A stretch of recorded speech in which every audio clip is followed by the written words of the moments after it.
11:00 na ng gabi. Tulog na sina Ricardo at Elena. Si Harold ay gising pa. Nag-work sa home office niya habang si Gail naman ay nasa kanyang kwarto na nasa ground floor kasama ang ibang domestic staff. Biglang may malakas na kalabog na narinig mula sa likod ng mansyon. Sumunod ang tunog ng basag na salamin. Agad na napabangon si Harold. Alam niyang hindi ito ordinaryong nakawan. Alam niyang maaaring may koneksyon ito sa Sandoval. Mabilis siyang lumabas sa office at tinawagan ng security guards pero wala siyang naririnig na sagot. Alam niyang may masamang nangyari. Samantalang narinig naman ni Gail ang kalabog. Nag-iisa siya sa kwarto pero hindi siya natakot. Ang una niyang naisip ay si Harold. Agad namang lumabas si Gail ng kwarto at nakita ang dalawang lalaking nakasuot ng bonnet. Umakyat sa hagdan patungo sa second floor kung nasaan ang kwarto ni Harold. Sino yan? Huwag kayong umakyat! Sigaw ni Gail kahit nanginginig ang boses. Hindi niya pinansin ng lalaki. Ang target nila ay si Harold. Walang pag-aalandangan na pumunta si Gail sa kusina at dinampot ang pinakamalaking kawali na nakita niya. Tumaas siya pataas para protektahan si Harold.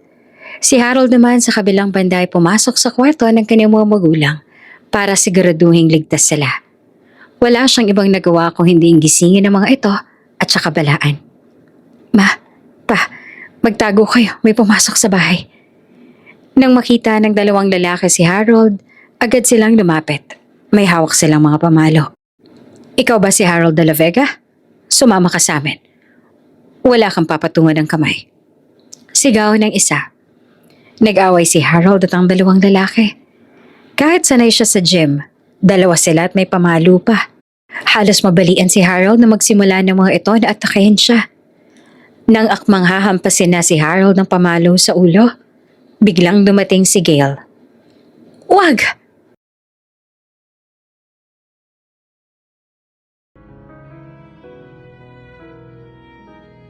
Malamig na at may kakaibang amoy ng kape, street food at mamahaling pabango ang hangin sa New York City.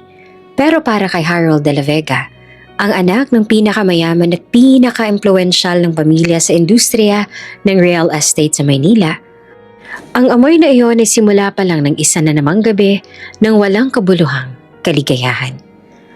Nakaupo siya ngayon sa isang exclusive na bar sa Manhattan. Hindi kasama ang mga kaibigan, kundi kasama ang isa namang babaeng bago lang niyang nakilala. Siya si Harold. Gwapo, mayaman, mayabang, at higit sa lahat, kilalang kilala sa tawag na playboy o babaero. Hindi siya nagtatagal sa iisang babae. Kumbaga, meron siyang flavor of the week. Minsan nga ay flavor of the day pa. Ang babae sa tabi niya ay si Chelsea. Isang model na taga Brooklyn. Maganda, matangkad, at mukhang interesado sa credit card ni Harold. So, Harold, you've been living here in New York for 3 years na, right? Wala ka pa rin bang balak umuwi ng Manila? Tanong ni Chelsea habang hinahawakan ng braso ni Harold na may designer na relo. Ngumiti ng tipid si Harold, ngiti ng isang taong sanay na sa pagpapaikot ng mga babae. Bakit? Masaya naman ako dito. Walang nagdidikta sa akin kung anong gagawin ko. Tsaka, mas maraming options dito. Options? Tumawa pa si Chelsea ng bahagya. Ilang options na bang dumaan sa buhay mo, ha, Mr. De La Vega? Inikot ni Harold ang kanyang mata. Hindi ko na mabilang, Chelsea. Wala namang seryoso eh. Just having fun. Tsaka, masyado pang maaga para magseryoso. I'm only 25. Sa totoo lang, ang salitang seryoso ay wala sa bokabularyo ni Harold. Ang pag-aaral na dapat sana niyang tinapos ay matagal niya nang binaliwala. Ang paghahanap ng trabaho, hindi niya kailangan. Ang pinaka-kinaaabalahan niya lang ay ang pag-inom, pag-party at ang pagpapalit ng babae. Wala ka bang balak na mag-settle down? I mean, your family owns a huge company sa Philippines. Hindi ba sila nag-aalala sa'yo? Usisa ni Chelsea habang nag-order ng isa pang cocktail na halatang mahal. Nag-aalala? Syempre, oo. Pero hindi naman nila ako kayang pigilan. Sagot ni Harold bago sumandal sa upuan. Ang gusto nila, umuwi na ako at maging seryoso sa buhay. Pero hindi ako interesado. Ang totoo niyan, ang mga magulang ni Harold na sina Ricardo at Elena ay hindi lang nag-aalala. Galit na sila. Araw-araw tumatawag sila at halos sumigaw sa phone dahil sa mga balitang umaabot sa kanila. Balitang palagi siyang may kasamang bagong babae. Balitang minsan ay nauuwi sa gulo. At minsan ay napapabalita pa sa mga gossip sites sa Philippines. Harold, kailan ka ba magtitino? Hindi ka ba nahihiya sa ginagawa mo? Anong tingin mo sa buhay? Isang laro lang? Ito ang madalas na marinig ni Harold mula sa kanyang ama. Anak, mag-isip ka naman. Hindi ka namin pinag-aral sa Amerika para lang maging sikat kang babaero. Kailangan mo na umuwi at harapin ang responsibilidad mo. Ito naman ang laging sinasabi ng kanyang ina. Pero sa bawat tawag, puro lang oo at sige ang sagot ni Harold. At kinabukasan, babalik na siya sa kanyang dating gawi. Pakiramdam niya habang malayo siya sa Pilipinas, malaya siya sa obligasyon. Ang pera, hindi nauubos. Kaya ang mga problema na hindi niya iniintindi. Alam mo Harold, you're too detached, sabi ni Chelsea at sumimsim sa kanyang cocktail. Para kang walang pakialam sa buong mundo. Wala naman talaga akong pakialam, Chelsea. Bakit ko pa kailangang mag-alala? Ang buhay, diba dapat i-enjoy lang? Ang totoo, hindi lang naman pambababae ang problema ni Harold. Ang pagiging masungit at mayabang niya ay sumasabay pa sa mga bisyo niya. Hindi siya sanay na may sumasaway sa kanya at hindi siya sanay na may nag-uutos. Kaya naman mas gusto niya sa Amerika, kung saan wala siyang obligasyon kundi ang sarili niyang kaligayahan. Hindi rin matatawaran na pagiging seryoso ng mga magulang ni Harold sa sitwasyon.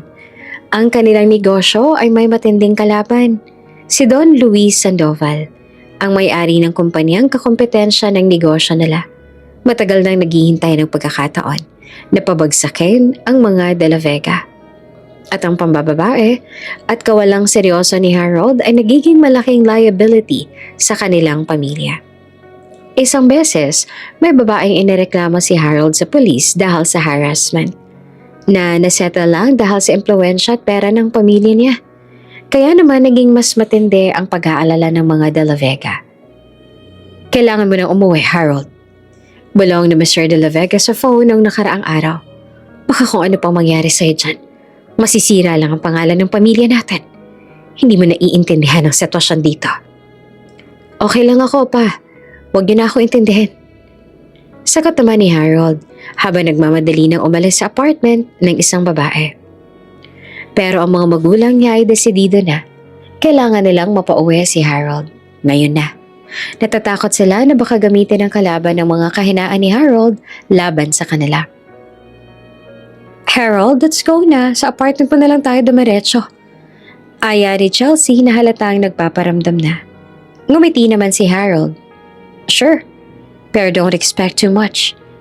Hindi ako into serious relationship. Remember? At doon na nagtapos ang gabi ni Harold sa isang bedroom na hindi niya pag-aari. Kasama ang babaeng bukas makalawa ay hindi niya na maaalala ang pangalan. Ganon ang buhay ni Harold sa New York. Walang katapusan, paulit-ulit at walang kabuluhan. Habang naglalakad sila ni Chelsea sa kalye, nakita ni Harold sa kanyang phone ang isang urgent na message mula sa kanyang tatay. Harold, kailangan mo nang umuwi. Agad.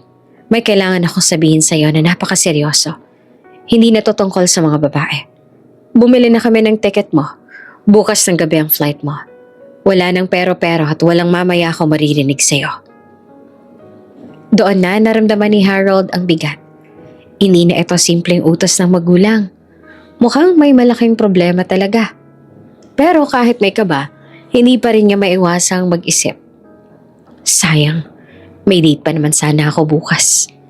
Aniya sa isip. Ganoon kasama si Harold. Ang kanyang priorities ay laging nakatutok sa sarili niyang kaligayahan. What's wrong? Tanong ni Chelsea habang nakatingin sa mukha ni Harold na medyo napalitan ng pag-aalala. Wala, may emergency lang sa bahay. Sagot ni Harold at isinilid ang phone sa bulsa. Halika na, huwag mo nang intindihan yan. Pero sa isip ni Harold, alam niyang hindi niya na kayang baliwalain ang tawag ng kanyang pamilya. Ang pambababae at ang pagiging playboy niya ay malapit nang magtapos. O sa tingin niya, pansamantala lang lahat ng to. Hindi niya alam na ang pag-uwi niya ay magiging simula ng pagbabago sa buong buhay niya. Isang pagbabago na mag-umpisa sa isang simpleng probinsyanang kasambahay na magpapabago sa buong pananaw niya sa pag-ibig.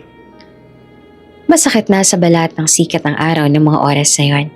Umagat na at nakahiga si Harold sa king-size na kama sa apartment ni Chelsea. Ang araw ay tumatama na sa mamahaling kortina. Ang ulo niya ay kumikirot dahil sa hangover. Sa kanyang tabi, mahimbing pang natutulog si Chelsea na halos wala na siyang maalala kung paano sila umuwi. Ito ang tipikal na gabi ni Harold. Isang bar, maraming inuman at isang bagong babae.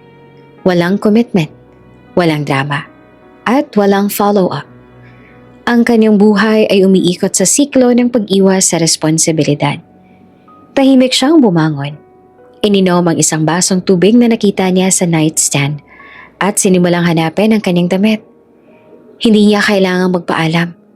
Kadalasan, iniiwan na lang niya ang babae habang natutulog.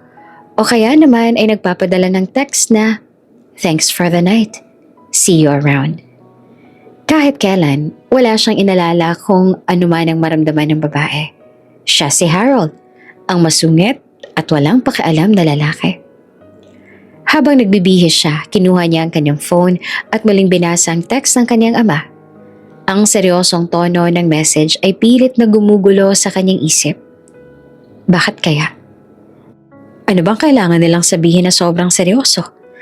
Hindi naman sila ganyan kadaling sumuko sa pagpapauwi sa akin dati . Sad ni Harold sa isip. Sa loob-loob ni Harold, meron siyang kaunting kaba. Hindi na sa kanyang sarili, kundi sa negosyo ng pamilya niya. Kahit papaano, alam niya ang tungkol sa matinding kalaban nilang si Don Luis Sandoval. Minsan nakarinig na siya ng usapan tungkol sa mga banta at pananakot. Pero palagi niya itong binabaliwala dahil mas nakatuon siya sa kanyang sariling kaligayahan. Pero may isang bagay na nagpapabigat sa kanyang damdamin, ang kaniyang mga magulang. Kahit na pinapakita niyang wala siyang pakialam, alam niyang nagmamahal at nag-aalala ang mga ito sa kanya. Ang pag-aalala nila ay totoo. At kung nagpadala na sila ng ticket na walang warning, ibig sabihin, seryoso talaga ang sitwasyon. Sumandal siya sa pader at nag-isip. Sa loob ng 3 taon, si Harold ay naging sikat sa social circles ng mga rich kids sa New York. Hindi dahil sa talino niya sa negosyo, kundi dahil sa dami ng babaeng nakakasama niya. Meron siyang listahan sa kanyang isip ng mga babae na tinatawag niyang The Flavors. Si Chloe, na isang art student na nakilala niya sa isang art gallery, tumagal sila ng 3 linggo dahil gusto ni Chloe ang mga designer clothes na binibili niya. Si Bianca, na isa namang waitress na taga-Brazil, 1 linggo lang sila at nagtapos ang makita ni Bianca na may iba siyang kasama. Hindi na siya nag-abalang magpaliwanag.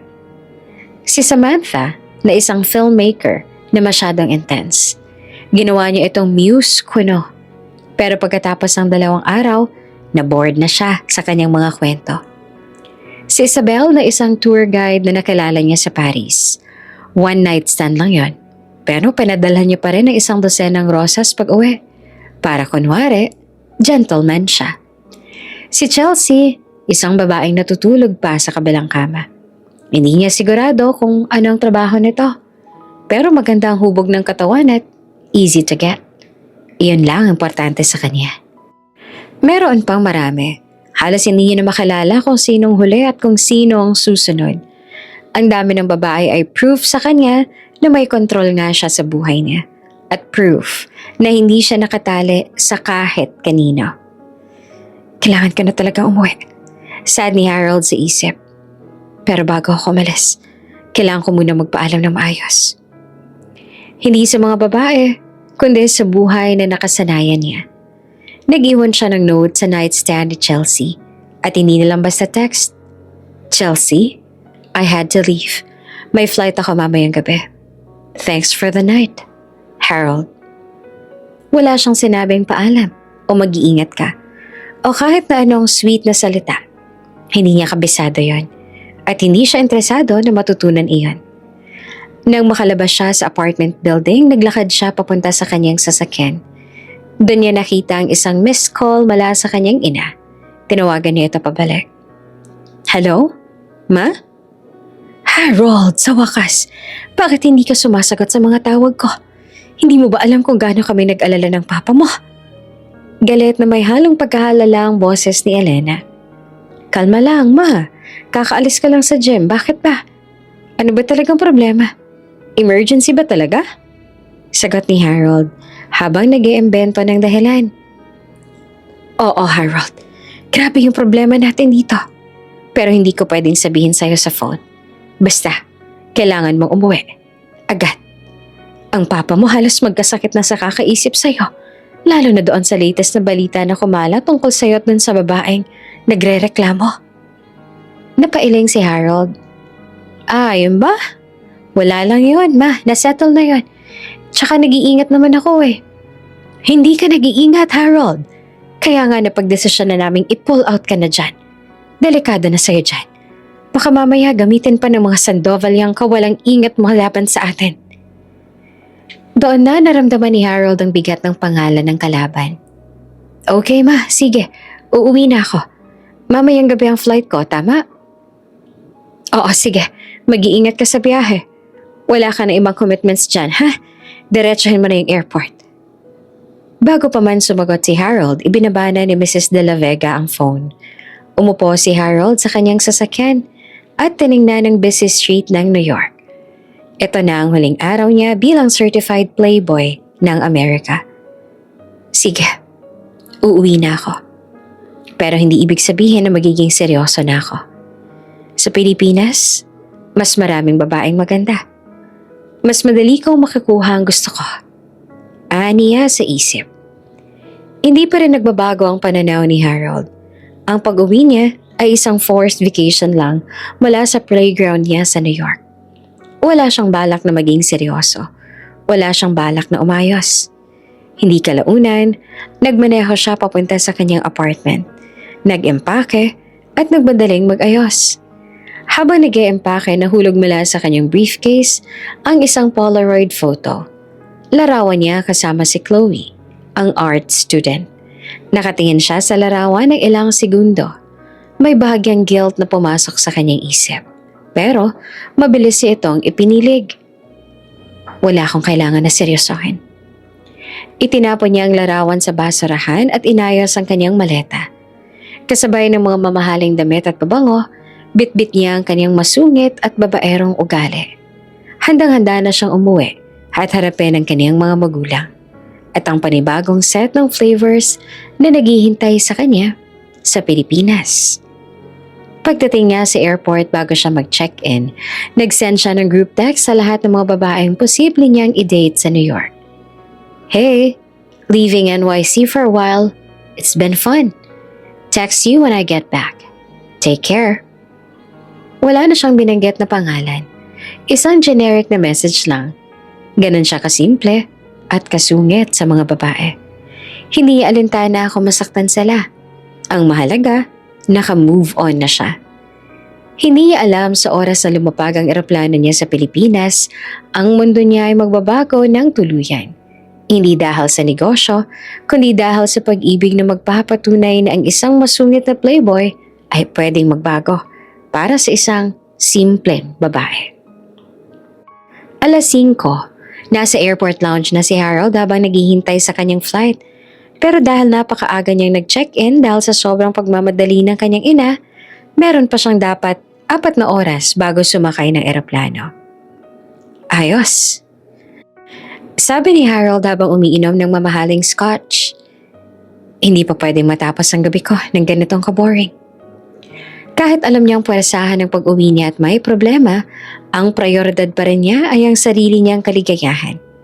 Wala na siyang isip ang future ng kanyang pamilya o ang banta ng kalaban. Ang iniisip lang niya ay kung paano niyang gagamitin ang huling oras niya sa New York. Tiningnan niya ang kanyang phone at nag-scroll sa kanyang mga contacts. Ilang saglit pa, nakita niya ang pangalan ni Sandra. Si Sandra ay isang flight attendant na nakilala niya noong isang buwan. Maganda, walang commitment at handang makipagkita sa maikling notice. Perfect. Nag-text siya kay Sandra. Hi Sandra, I'm at JFK. Flying back to Manila tonight. Wanna have a quick goodbye drink? My treat? Of course. Wala pa mang isang minuto ay nag-reply na agad si Sandra. Oh my God, Harold, you're leaving? Sure, why not? I'm just finishing a shift. Give me 30 minutes. I'll meet you sa The Blue Bar in Terminal 4, okay? Ngumiti naman si Harold. Ang tipikal na ngiti ng isang predator na nakakita ng biktima. Excellent. Bulong niya sa sarili. Pagdating ni Sandra, nakasuot siya ng uniform na kaakit-akit. Malaking ngiti ni Sandra. Halatang masaya siyang makita si Harold. Harold, bakit naman biglaan yata ang pag-alis mo? Akala ko ba magda-dinner pa tayo bukas? Bati ni Sandra at umupo sa tabi niya. May emergency sa Manila eh. Family business? Sagot ni Harold, habang ini-scan ang buong katawan ni Sandra. Sayang, oo nga, excited pa naman ako sa dinner natin. Nag-order sila ng cocktail. So, seryoso ba talaga yung emergency ninyo? Mukhang nagmamadali ka. Tanong ni Sandra na halatang nag-aalala. Hindi para sa emergency, kundi baka matagal siyang mawala. Slightly, pero alam mo na mga parents ko, masyadong OA. Sabi ni Harold at ininom ang scotch. Ang totoo naman yan, ayoko pa talagang umuwi. Kaya nga, hinabol pa kita para lang may kasama ako sa huling oras ko dito. Ang mga salita ni Harold ay puno ng charm na hindi naman totoo. At alam niya na effective yun. Si Sandra na attracted talaga sa kanya ay kinilig dahil sa sinabi niya. Wow, Harold, I'm flattered. Ibig sabihin man yan, special ako sa'yo? Tanong ni Sandra habang hinahawakan ng kamay ni Harold. Siyempre, ikaw lang nasa isip ko, Sandra. Sabi ko, hindi ako aalis na hindi malang nagpapaalam sa pinakamagandang babaeng nakalala ko dito. Ang lahat ng sinabi ni Harold ay scripted at walang malalim na kahulugan. Ang gusto lang niya ay atensyon ni Sandra at ang feeling na in demand pa rin siya. Ang totoo, kung hindi si Sandra ang available, kahit sino pang available ay kukunin niya. Ganon kasama ang kanyang ugali. Nagpatuloy sila sa kwentuhan. Nakaraniwan ay puro self-praise ni Harold at puro flattering comments si Sandra. Hindi ko alam kung paano ako magiging masaya sa Maynila. Boring doon. Wala akong kalayaan. Reklamo ni Harold na parang gusto lang makarinig ng comfort mula kay Sandra. Mawawala ka lang saglit sa akin, Harold. Promise mo, pagbalik mo, akong una mong tatawagan ha. Pakiusap naman ni Sandra na parang may umaasa siyang seryosong commitment dito. Ngumiti naman si Harold. Pero hindi umaabot sa mata niya ang ngiti. Oo naman, promise. Kaya lang, baka matagalan ako ha. Ang dami ko kasing kailangang ayusin. Habang nag-uusap sila, naramdaman ni Harold ang vibration ng kanyang phone. May text mula sa kanyang ina. Harold, nasan ka na? Nag-text ang driver natin na nag-check-in ka na. Siguraduhin mo lang nasa lounge ka lang at walang ibang ginagawa, ha? Pagbalik mo dito, seryosohin mo ng buhay mo. Ayoko nang marinig ang kahihiyan na dala mo. Lihim na napabuntong hininga si Harold. Kahit nasa malayo siya, ramdam niya pa rin ang kontrol ng kanyang ina. Tinago niya ang phone at bumalik ang atensyon kay Sandra. Ang mga parents ko talaga, masyadong overprotective. Sabi ni Harold na parang nagrereklamo. Ilang oras pa ba ang flight mo, Harold? Pwede pa tayong mag-drive sa labas kahit saglit lang. Aya ni Sandra. Nadesidido ang samantalahin ang huling oras nila. Nag-isip si Harold. Sayang naman kung hindi ko na susulitin to. Wag na sa labas pero baka gusto mong samahan ako mag-duty free. Kailangan kong bumili ng presents para sa parents ko. Sabi ni Harold, habang may masamang plano sa isip. Ang totoo, hindi niya naman talaga kailangan ng regalo. Pero ang duty-free ay isang convenient na lugar kung saan maaari silang magkasarili na ng sandali. At bago siya sumakay ng eroplano, may alam siyang maliit na waiting area doon. Hindi kalaunan ay sumama si Sandra kay Harold. At habang naglalakad sila, parang wala siyang pakialam sa mga tao sa paligid. Hinawakan niya ang kamay ni Sandra at pinisil ito. Para kay Harold, ito na ang finale ng kanyang Playboy days sa New York. Hindi ko maiwasang mag-isip, Sandra. Bulong ni Harold habang naglalakad sila sa aisle ng duty-free. Ano kaya mangyayari kung hindi ako umalis? Tumingin si Sandra sa kanya na may pag-asa. Baka maging seryoso tayo, Harold. Tumawa naman si Harold pero walang halong kaligayahan. Seryoso? Hindi ko alam ang salitang yan, Sandra. Ang alam ko lang, masaya ako kapag kasama kita. At iyon na ang huling pambobola na ginawa ni Harold. Sa loob ng isang waiting area na walang tao, sinamantala ni Harold ang sandali nila. Si Harold na walang respeto sa babae at walang sense ng commitment ay ginawa ang huling pagkakamali niya bago siya umalis. Pagkatapos ng maikling sandaling iyon ay bumalik sila sa lounge. Ang boarding announcement ay tinawag na. Time to go na, sabi ni Harold na parang walang nangyari. Nakita niya ang lungkot sa mga mata ni Sandra. Mag-iingat ka, Harold. Huwag mo akong kalimutan. Never, sagot naman ni Harold at hinalikan si Sandra sa noo na para bang paalam sa isang kaibigan.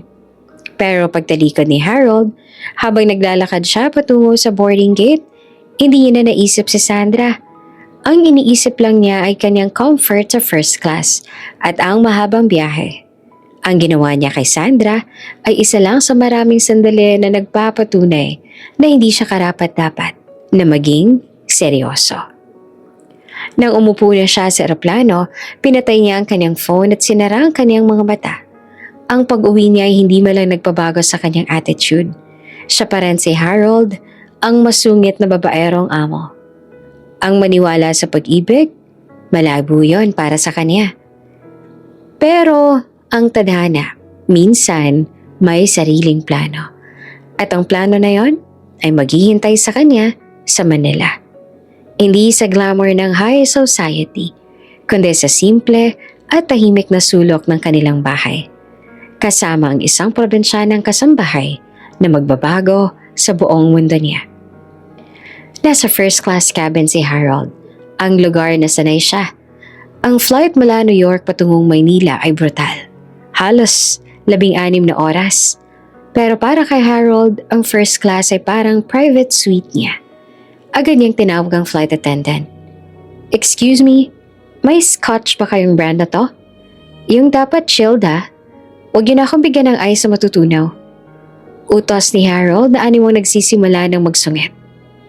Ang flight attendant naman na sanay sa mga demanding na pasahero ay ngumiti ng pilit. Opo sir, I'll check po. Gusto niyo po ba umorder ng meal? Ready na po ang dinner. Mamaya na lang, wala pa akong ganang kumain. Gusto ko lang ng scotch at peace and quiet. Sagot ni Harold at isinuot ang kanyang noise-cancelling headphones. Para kay Harold, ang buong flight ay isang inconvenience. Gusto na lang niyang matulog at kalimutan ang lahat ng drama sa New York at ang drama na naghihintay sa kanya sa Maynila. Habang iniabot ng flight attendant ang scotch, hindi man lang siya tinapunan ng tingin ni Harold, ni hindi man lang siya nagpasalamat. Ganon siya ka-insensitive at kawalang galang sa mga taong nagsisilbi sa kanya. Enjoy po kayo sir. Just press lang po the button kung may kailangan pa po kayo. Saad ng flight attendant at umalis na. Isang oras pa lang lumipas sa biyahe at naiinap na si Harold. Kinuha niyang phone niya na naka-off dapat. Pero sinuway niya ang rules at nag-scroll sa kanyang Instagram. Puro larawan ng mga ex niya at mga babaeng nag-comment sa kanyang mga posts ang nakita niya. Ang dami ko palang naiwan sa New York. Saad niya sa isip bago bumuntong hininga. Ang dami ko pang kailangang balikan. Pero kasabay ng pag-iisip na yon, bigla niyang naalala ang seryosong tono ng kanyang ama, ang tungkol sa kalaban at sa peligro. Hindi niya maiwasang mag-isip ng, bakit pa kasi ako naging ganito? Ang totoo, gwapo si Harold at mayaman. Maraming babae ang kusang lumalapit sa kanya. Dahil dito, lumaki ang kanyang ulo. Nasanay siyang nakukuha ang gusto niya, kaya hindi niya pinapahalagahan ng commitment o loyalty. Ang tingin niya sa mga babae ay parang laruan lang. Sa isang moment ng self-reflection na madalang mangyari, naisip ni Harold ang lahat ng babaeng sinaktan niya. Si Chloe na umiiyak sa gitna ng Fifth Avenue. Si Bianca na nag-text sa kanya na galit na galit. Si Sandra na umasa na babalikan niya. Pero ang sandaling yon ng guilt ay mabilis na nawala.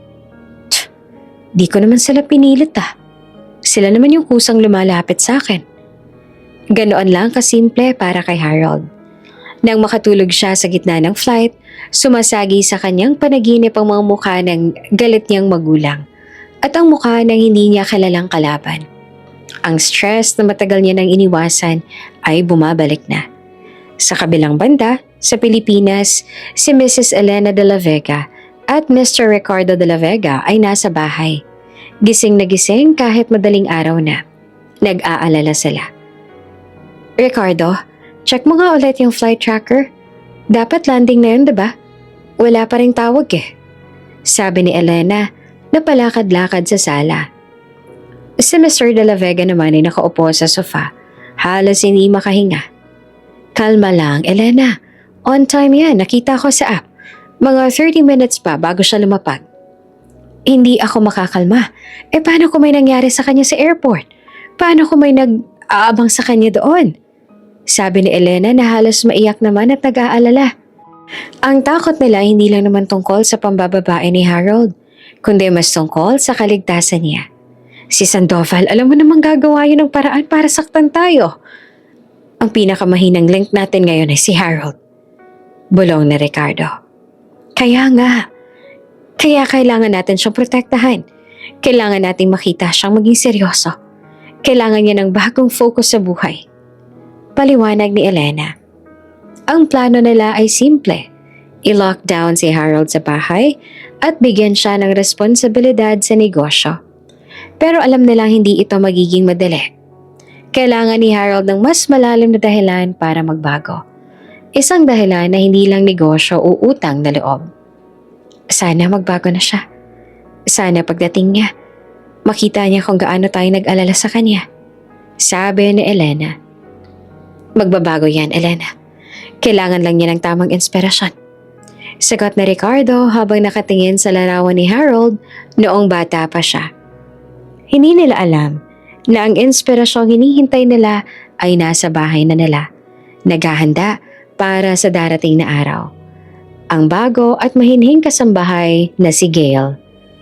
Nang lumapag na ang eroplano sa NAIA, agad na binuksan ni Harold ang phone niya. Bumungad sa kanya ang dosenang text mula sa nanay niya. Kalma lang ma, landing na ako. Text si Harold at naglakad na palabas. Paglabas niya sa gate, agad niya nakita ang driver nila, si Mang Tony at ang security detail nila. Hindi niya gusto ang atensyon na binibigay sa kanya, pero wala naman siyang magawa. Sir Harold, welcome back po. Andito po ako. Halina po kayo, naghihintay na po ang parents ninyo. Bati ni Mang Tony na masigla at masaya siyang nakauwi. Okay, huwag kang sumigaw Mang Tony, ang ingay mo. Masungit na sagot naman ni Harold. Habang nagmamaneho sila pa uwi, tahimik si Harold. Ini-scan niya ang kalsada ng Maynila. Iba ang pakiramdam kesa sa New York. Mas mainit, mas maingay, at mas maraming traffic. Ito na naman, ang boring ng buhay ko sa Pilipinas. Bulong niya sa sarili. Pagdating nila sa mansyon, agad siyang sinalubong ng galit at pag-aalala ng kanyang mga magulang. Harold, sa wakas! Sigaw ni Elena at niyakap siya ng mahigpit. Ouch, ma! Masyadong mahigpit! Reklamo ni Harold. Tiningnan siya ni Ricardo. Ang mukha ay seryosong seryoso. Diretso ka sa office ko, Harold. May mahalaga tayong pag-uusapan. Ngayon na. Nakita ni Harold ang seryosong tingin ng ama. Alam niya na wala siyang kawala dito. Dito na mag-uumpisa ang iyakan at sigawan ng pamilya. Okay pa, pero pwede bang magpahinga muna ako? Kakagaling ko lang sa long flight. Pakiusap ni Harold. Hindi. Ngayon na. Kailangan nating ayusin ang sitwasyon mo ngayon na. Matigas na sabi ni Ricardo habang naglalakad si Harold patungo sa office ng kaniyang ama. Hindi niya man napapansin ang isang babae na tahimik lang na nagpupunas ng table sa dining area. Siya si Gail, ang bagong kasambahay. Mahinhing probinsyana na magiging susi sa pagbabago niya. Pero noong oras na yon, wala siyang pakialam. Bisa siya sa pag-iisip kung paano niyang kukontrahin ang utos ng kanyang ama at kung paano siya makakalabas ulit para maghanap ng bagong flavor sa Maynila. Dumiretso si Harold sa office ng kanyang ama. Ang office na iyon ay malaki. Punong-puno ng bookshelves at trophies. Mga patunay ng tagumpay na Ricardo de la Vega na matagal nang pinilit na tularan ni Harold pero palagi niyang tinatanggihan. Pagpasok ni Harold, agad niyang nakita ang seryosong mukha ng kaniyang ama at ina. Si Ricardo ay nakatayo sa tabi ng malaking bintana, habang si Elena naman ay nakaupo sa sofa, halos maiyak na. Opo, Harold. Utos ni Ricardo, ang boses ay malamig at matigas. Umupo si Harold, nakahalukip-kip at walang bakas ang pagsisisi sa mukha. Naghahanda na siya para sa pagtatalo. So, ano po ba talagang emergency? Pinilit niyo ba akong pauwiin dito para lang sermonan ulit tungkol sa mga babae ko? Tanong ni Harold na halatang naiinip. Mabilis na lumapit si Ricardo at hinampas ang mesa ng malakas. Walang patumanggang sagot yan, Harold. Pambababae? Kahihiyan ang dinadala mo sa pamilya natin. Alam mo ba kung gaano kalaking epekto ng mga ginagawa mo sa negosyo natin? Business. Kaya ko naman bayaran lahat ng sira na ginawa ko pa. Huwag kayong mag-alala. Mayaman tayo, diba? Sagot ni Harold na tila nagbibiro. Hindi ito tungkol sa pera, Harold. Tungkol ito sa pangalan natin. Sa 3 taon mo sa New York, wala ka nang ginawa kundi mag-party, mag-aksaya ng pera, at magpalit ng babae na parang damit. Ni hindi mo nga tinapos ang kurso mo. Wala ka bang balak na maging seryoso sa buhay mo? Sumbat na Ricardo na halos nanginginig sa galit. Si Elena naman ay umiiyak na. Anak, parang awa mo na. Para kaming mamamatay sa pag-aalala sa'yo. Tingnan mo ang papa mo. Halos magkasakit na siya. Alam mo bang nag-aalala rin kami sa kaligtasan mo? Lalo na ngayon. Doon lumambot ang kaunting ekspresyon ni Harold. Kaligtasan? Bakit? Ano bang problema? Si Sandoval. Sagot na Ricardo at bumalik sa upo. Sinisira niyang reputasyon natin. Gumagawa siya ng paraan para sirain ang kumpanya natin. At kanyang pagiging playboy mo, ginagamit niya laban sa atin. Ha? Paano naman niya gagamitin? Tanong ni Harold na interesado na. May mga balita na kumakalat na galing sa kanila. Mga peking iskandalo na tungkol sa'yo. At ang pinakamasama, tinatakot kami na gagamitin nila mga babaeng dumaan sa buhay mo para idiin ka sa kung anong kaso. Kaya delikado ka, Harold. Sobrang delikado. Paliwanag ni Ricardo habang hinihimas ang kaniyang ulo. Doon lang naramdaman ni Harold ang bigat ng sitwasyon. Hindi na ito tungkol sa sermon lang. Tungkol ito sa kaligtasan ng kaniyang pamilya. So, anong gagawin ko? Tanong ni Harold na seryosong mukha.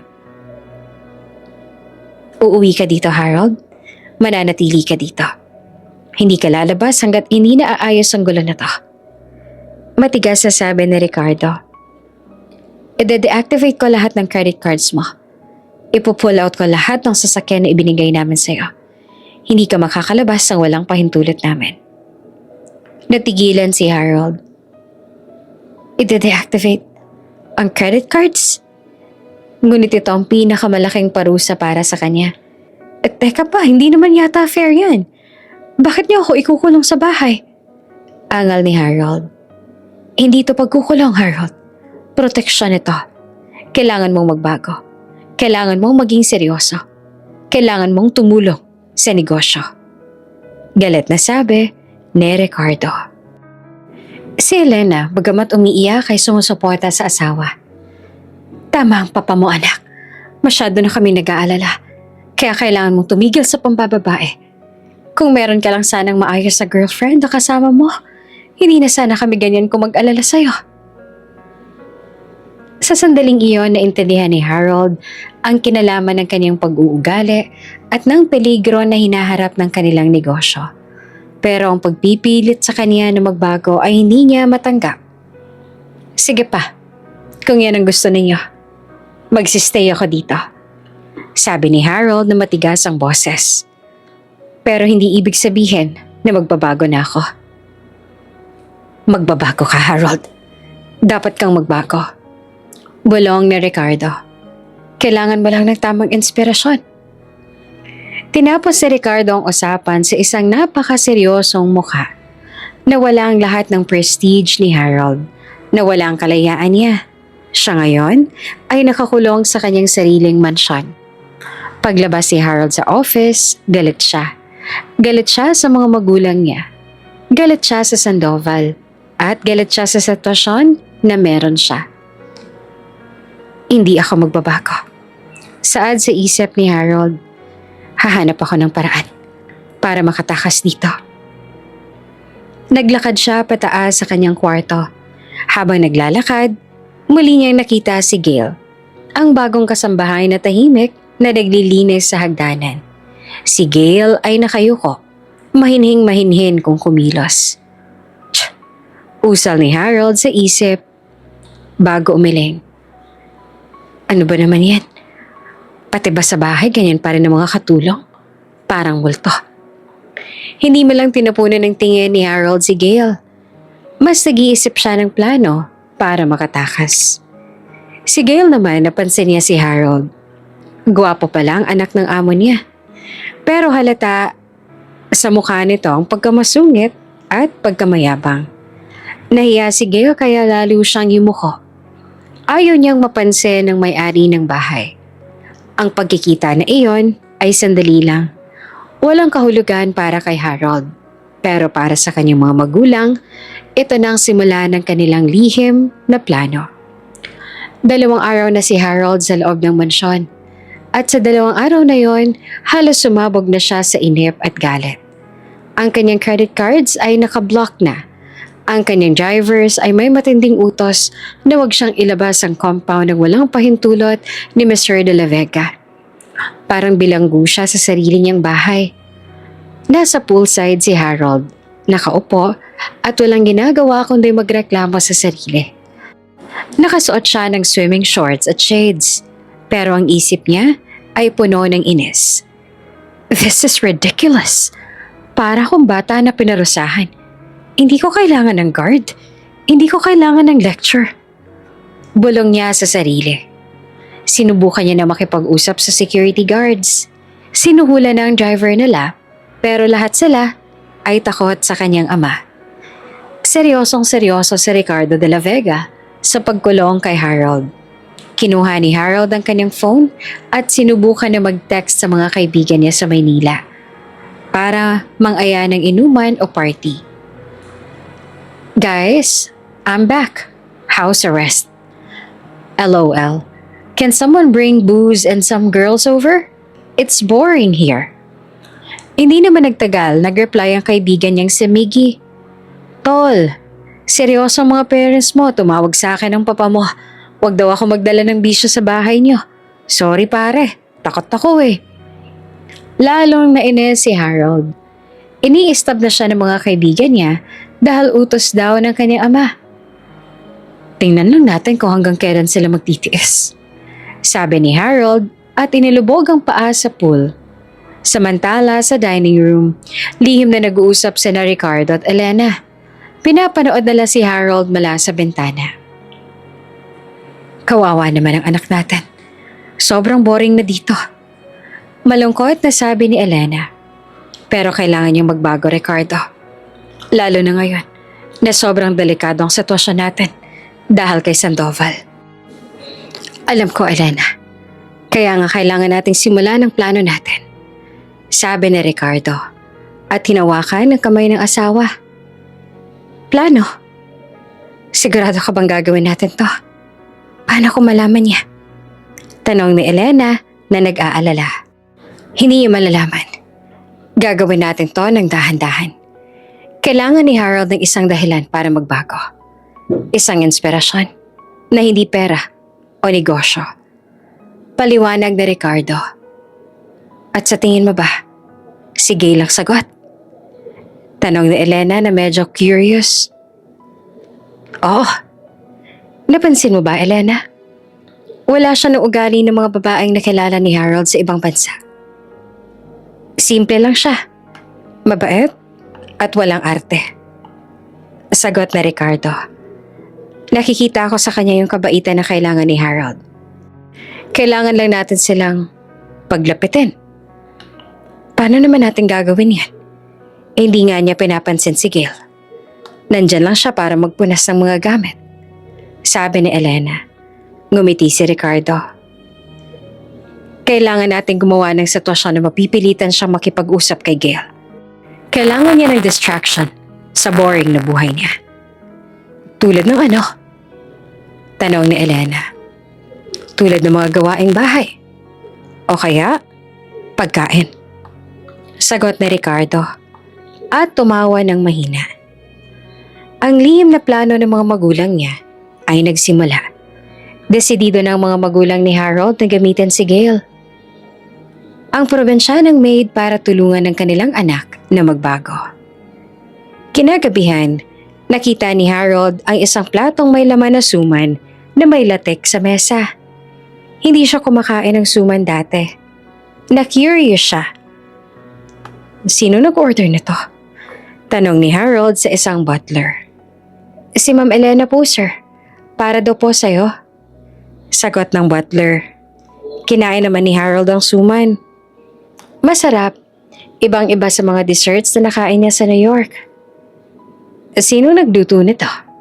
Tanong ni Harold. Si Gail po, sir. Galing daw po siya sa probinsya at magaling daw po siya gumawa ng mga kakanin. Sagot ng butler. Doon lang pumasok sa isip ni Harold ang pangalan na Gail. Gail. Iyon ang pangalan ng tahimik na kasambahay. Kinabukasan, nakita ni Harold si Gail sa likod ng bahay na nagdidilig ng halaman. Nakasuot siya ng simpleng damit. Mahinhing-mahinhin kung kumilos. Nilapitan ni Harold si Gail nang walang pag-aalinlangan. Hindi dahil interesado siya, kundi dahil gusto niyang malaman kung paanong ginawa ang suman. Hoy! Tawag ni Harold na masungit pa rin ang tono niya. Agad naman na napatigil si Gail sa pagdidilig at lumingon kay Harold. Namutla siya nang makita si Harold na nakapamulsang lumapit sa kanya. Sir Harold, pasensya na po. Hindi ko po alam na nandyan kayo. Sabi ni Gail bago yumuko. Huwag kang mag-sorry. May itatanong lang ako. Ikaw ba yung nagluto ng suman kagabi? Tanong ni Harold ng diretsyo. Opo sir, ako po. Sagot ni Gail na hindi pa rin tumitingin sa mata niya. Pwede mo bang lutuin ulit mamaya? Gusto ko ng marami. Utos ni Harold. Opo, sige po sir. Sabi naman ni Gail. Tsaka, ano bang pangalan mo? Tanong ni Harold kahit alam niya na. Gusto lang niyang malaman kung gaanong nahihiya kung makipag-usap si Gail sa kanya. Gail po sir. Gail Mercado. Sabi ni Gail. Okay, Gail. Sige na. Bumalik ka na sa loob. Sabi ni Harold at umalis na. Ikatlong linggo ni Harold sa house arrest. Ang kanyang galit at pagkainip ay unti-unting napapalitan ng kawalang gana sa lahat. Wala siyang magawa. Ang kalaro niya lang ay yung internet na pinapahina pa yung speed ng daddy niya para hindi siya makapag-download ng mga pelikula na hindi niya makontak ang mga kaibigan niya. Sa bahay, palagi niya nakikita si Gail. Ang mahinhing kasambahay na gumagawa ng masarap na suman. Lagi siyang nakayuko, nagpupunas o di kaya nagwawalis ng tahimik. Isang hapon, naglalakad si Harold sa library ng kanilang mansyon. Isang malaking silid na puno ng lumang libro na hindi niya kailanman binasa. Naghahanap lang siya ng distraction para mawala yung boredom niya. Nang pumasok siya, nakita niya si Gail na nakaupo sa isang sulok na malapit sa bintana. May hawak si Gail na lumang comics. Hindi siya naglilinis. Animong hindi niya malang napansin si Harold na pumasok sa loob dahil masyado siyang distracted sa pagbabasa. Napakunot ang noon ni Harold. Bakit siya nagbabasa habang nagtatrabaho? Hindi ba dapat ay naglilinis siya? Doon lumabas ang masungit na ugali niya at agad na nilapitan si Gail na hanggang ngayon ay hindi malang nag-angat ng tingin sa kanya. Hoy, Gail, ano ba yan? Hindi ba dapat naglilinis ka? Binabayaran ka para magtrabaho, hindi para magbasa. Sabi ni Harold na matigas ang boses. Agad naman napatayo si Gail at halatang nagulat. Mabilis siyang itinago ang comic sa likod niya.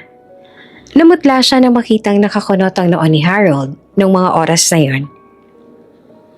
Sir Harold, pasensya na po. Tatapusin ko na po ito. Sorry po talaga. Sabi ni Gail na yumuko at halos hindi makatingin sa mata niya. Anong binabasa mo dyan? Tanong ni Harold na curious na pero masungit pa rin. Kahit nahihiya, itinuro ni Gail ang comics na halos luma na. Ito po, lumang comics lang po. Nakita ko po sa isang mga lalagyan ng libro.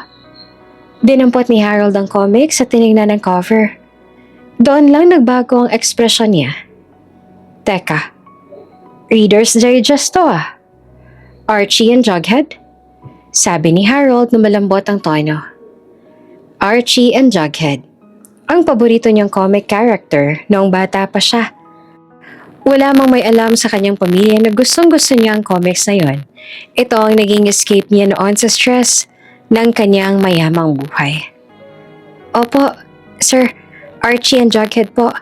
Sabi ni Gail na nakita ang pagbabago sa mukha ni Harold. Bakit mo binabasa yan? Gusto mo si Jughead? Tanong ni Harold na nakalimutan niya na masungit siya kanina. Nag-angat ng tingin si Gail.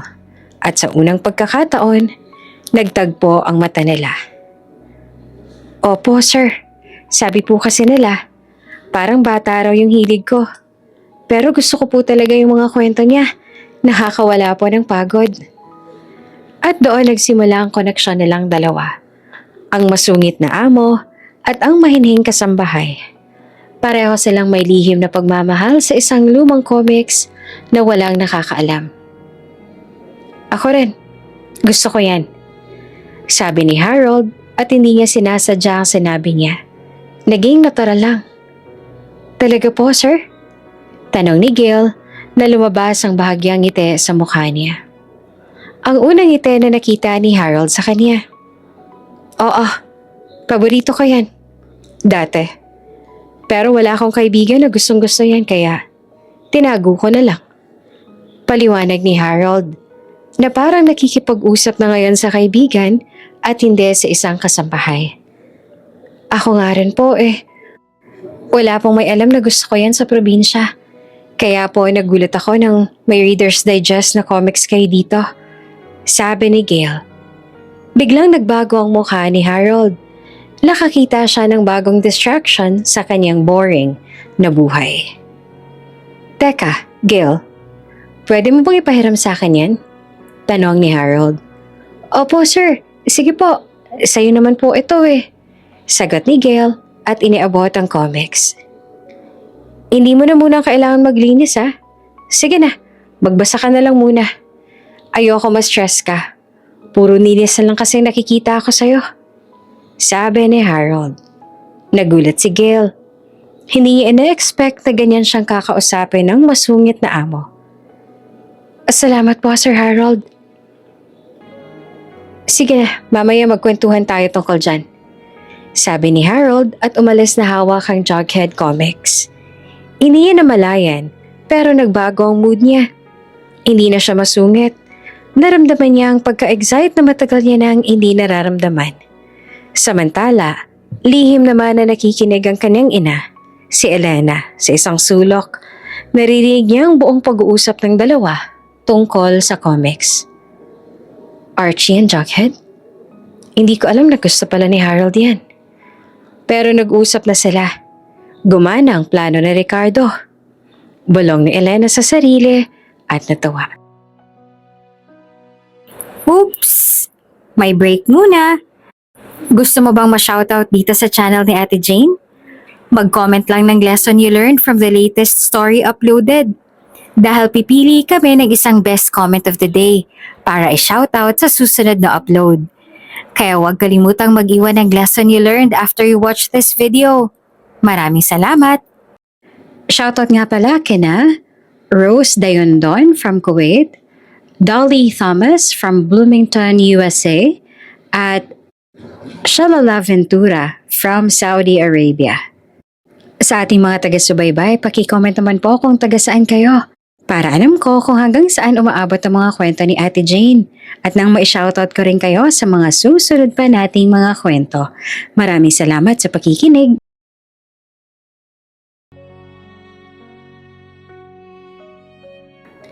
Agad niyang tinawagan ng kanyang asawa. Ricardo, gumana. Nag-uusap na sila. Tungkol sa Jughead Comics.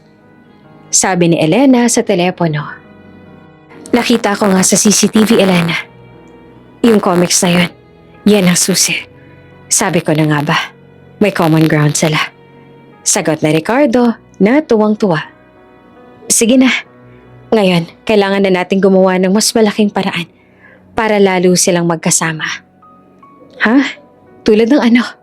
Tanong ni Elena. Gawaing bahay na kailangan niya ng tulong ni Gail. O di kaya mag-order tayo ng maraming ingredients para sa kakanin. Kailangan ni Harold ng mas maraming oras kasama si Gail. Sabi ni Ricardo. Mula nang matuklasan ni Harold at Gail ang common ground nila sa Jughead Comics, nagbago ang dynamic nila sa bahay. Ang masungit na si Harold ay may kausap na ngayon.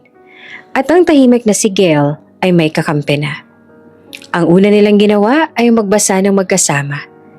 Isang hapon, nakita ni Harold si Gail na nag-aayos sa mga lumang libro sa library. Gail, tapos ka na ba sa Jughead issue number 43? Tanong ni Harold habang naglalakad patungo sa kanya. Ay, opo Sir Harold, nandun po sa mesa. Sagot ni Gail na hindi naman gaanong nahihiya ngayon pero mahinhin pa rin.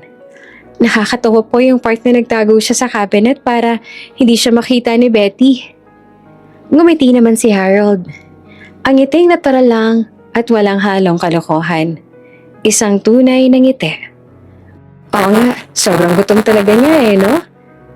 Pero yung favorite ko dyan, yung part na nakita ni Archie si Jughead na may daladalang 2 pizza. Isa para sa sarili niya, tapos isa ulit para sa sarili niya. Sabi ni Harold at tumawa ng malakas. Tumawa rin si Gail pero mahinhin lang. Kagabi ko pa po iniisip yan, sir. Ang cute niya nga talaga. Lalo na yung mukha niya kapag nagugutom. Doon na sila nagsimulang maging malapit. Madalas na silang nag-uusap at nagtatawanan. At ang topic nila ay hindi lang tungkol kay Jughead, kundi pati na rin sa simplisidad ng buhay sa probinsya ni Gail at ang kakaibang high society drama ni Harold sa ibang bansa. Talaga? Nagpapatakbo ka ng kalabaw? Tanong ni Harold na nakanganga habang nakikinig sa kwento ni Gail tungkol sa kanilang sakahan. Opo sir, kahit babae po ako, natuto po akong magsaka. Masarap po sa probinsya, tahimik at malinis yung hangin. Sabi ni Gail na nakalimutan niya na ang amo niya si Harold. Wow, ibang-iba sa New York eh. Ang alam ko lang gawin nun, mag-taxi tsaka mag-party. Sabi ni Harold at naramdaman niya ang kakaibang hiya sa sarili niya. Ito ang unang beses na nakita niya yung kahalagahan ng simple at hirap ng buhay. Samantala, sa office naman ni Ricardo, Tuwang-tuwa sila ni Elena sa pagbabago ni Harold. Nakita mo ba, Ricardo? Ngumiti na siya. At tunay na ngiti iyon. Kay Gay lang siya nagkaganyan. Sabi ni Elena habang pinapanood ang CCTV monitor na nakatutok sa library. Sabi ko na sa'yo, Elena, kailangan lang yan ng tamang inspirasyon. Sagot naman ni Carlo. Ngayon, kailangan lang nating dagdagan ng oras nila para lalo silang magkalapit. Agad silang gumawa ng plano. Ang unang planong naisip nila ay tungkol sa kakanin. Tinawag ni Elena si Gail nang sandaling makita niya ang dalaga na nagpapahinga sa paglilinis. Gail, alam kong magaling ka sa mga kakanin. Marami kaming bisita bukas, kaya gusto namin magluto ka ng 10 klase ng kakanin. Medyo marami yon, kaya kailangan mo ng tulong. Opo ma'am, sige po. Kaya ko naman po yan kahit ako lang po. Sabi ni Gail. Hindi. Kailangan mo ng tulong. Gusto kong tulungan ka ni Harold.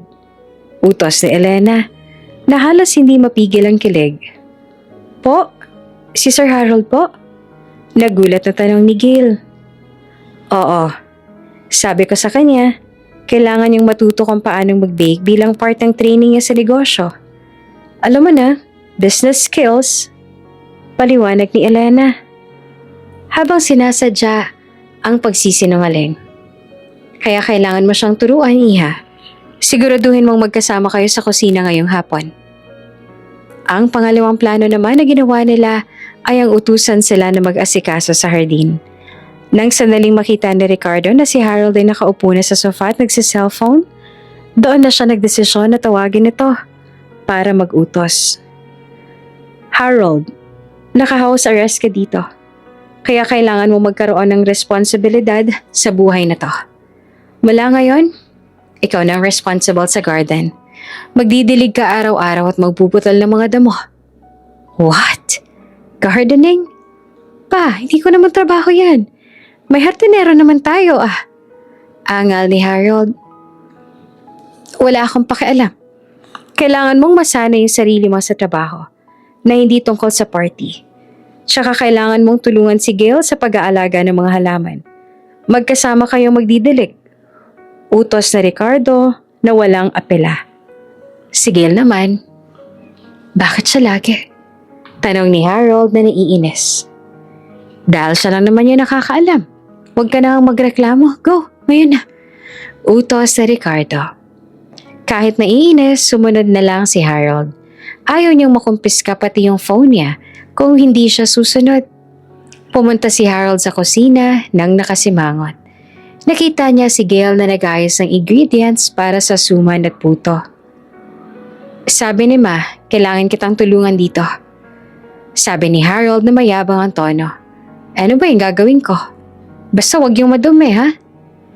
Sir Harold, wag na lang po kaya. Kaya ko naman po ito Nahihiyang sabi ni Gail. Hindi. Gusto nga ni Mama na magtrabaho ako. Sige na, ano ba yung una? Sabi ni Harold. Tinuruan naman ni Gail si Harold kung paano magbalat ng saging at maghalo ng galapong. Natural lang na awkward si Harold. Ang kamay niyang sanay sa wine glass at steering wheel ngayon ay nakahawak sa malagkit na galapong. Teka Gail, ang lagkit. Hindi ko ata ito kaya. Reklamo ni Harold. Tumawa si Gail na hindi naman sinasadya. Kaya niyo po yan, sir. Huwag niyo lang po isipin na mahina kayo. Nang marinig ni Harold ang pambibiro ni Gail, hindi niya maiwasang mapangiti. Sige na nga, turuan mo ako. Sa loob ng kusina, halos 1 oras silang magkasama. Nagkakwentuhan sila tungkol sa mga paborito nilang kakanin at kung paanong ginagawa ang mga ito. Doon lang napansin ni Harold na si Gail ay iba sa mga babaeng nakilala niya noon. Walang arte, walang hinihinging pera, at masaya siyang kasama. Dahil kay Gail, unti-unting naglaylo si Harold sa pambababae. Wala na siyang panahon mag-isip ng mga babae niya sa New York. Wala na siyang panahon na mag-isip kung paanong tumakas. Ang isip niya ngayon ay nakatuon lang kay Gail at sa kakanin. 1 linggong lumipas at ang ugnayan ni na Harold at Gail ay lalong lumalalim. Hindi na ito tungkol sa amo at kasambahay, Nagiging magkaibigan na sila sa ilalim ng lihim na pagpaplano ng mga magulang ni Harold. Araw-araw, palagi silang magkasama. Minsan sa hardin, minsan naman sa kusina, at madalas sa library. Nagbabasa ng Archie and Jughead o nagtatawanan sa mga simpleng bagay.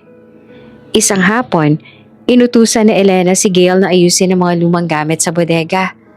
Nagbigay ito ng perfect na opportunity kay Ricardo. Harold, kailangan mo ulit na magtrabaho. Tulungan mo si Gail sa bodega. Mabigat yung mga kahon doon at hindi niya yung kaya mag-isa.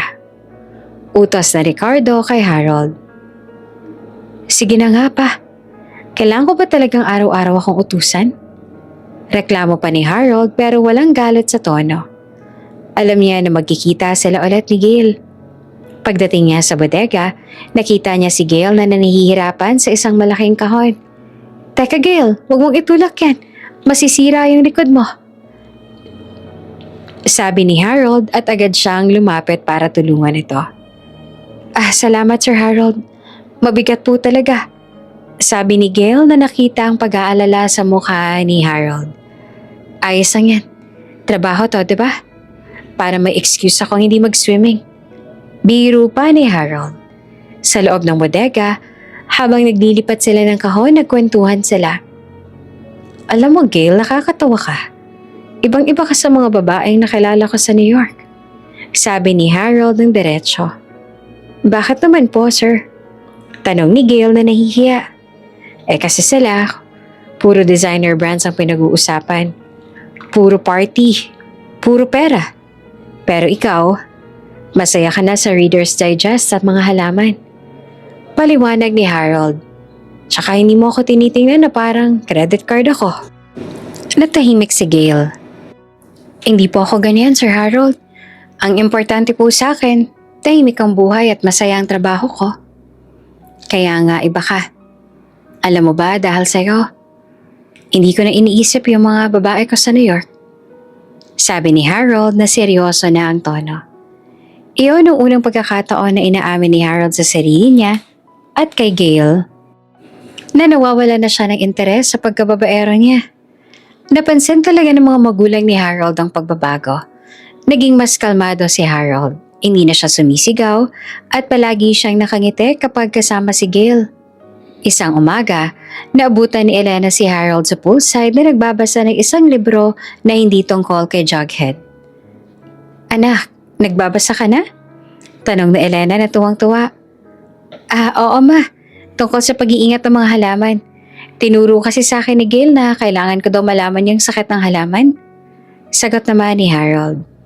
Natigilan si Elena. Ang anak niya, interesado na sa halaman at tumutukoy na kay Gail. Harold, ayos ka lang ba talaga? Hindi ka na naiinis dito sa bahay? Tanong ni Elena. Hindi na gaano ma. Masaya naman akong kausap si Gail. Nawawala yung pagkainip ko. Sabi ni Harold bago ngumiti. Ganun ba? O sige anak, masaya kami makita kang ganyan na masaya. Sabi ni Elena at niyakap ang anak. Pagkatapos nilang mag-usap, ay hindi na nagdalawang isip pa si Elena na tawagan ng asawa niya na may galak sa boses at animong tuwang-tuwa. Ricardo, sobrang bilis ng epekto. Nagbago na si Harold.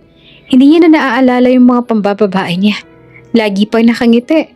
Yung topic niya palagi tungkol sa halaman at kay Gail. Sabi ni Elena na tuwang-tuwa. Sabi ko na sa'yo Elena, kailangan lang natin ng tamang babae na magpapatino sa kanya. Walang makakatulong sa kanya kung hindi si Gail lang. Sabi ni Ricardo na walang ibang nagawa ng mga oras na yon, kung hindi ang umiti. Ngayon, kailangan na nating i-level up yung plano. Nang sandaling makahanap ng tiyempo at nang makita ni Ricardo si Gail na nag-aasikaso sa kusina, hindi na siya nagdalawang isip pa na tawagin ito. Gail, may importante kang trabaho bukas. Kailangan mo bumili ng espesyal na ingredients sa palengke. Sa malayo para sa lulutuin ko. Wala kasing ganyan dito.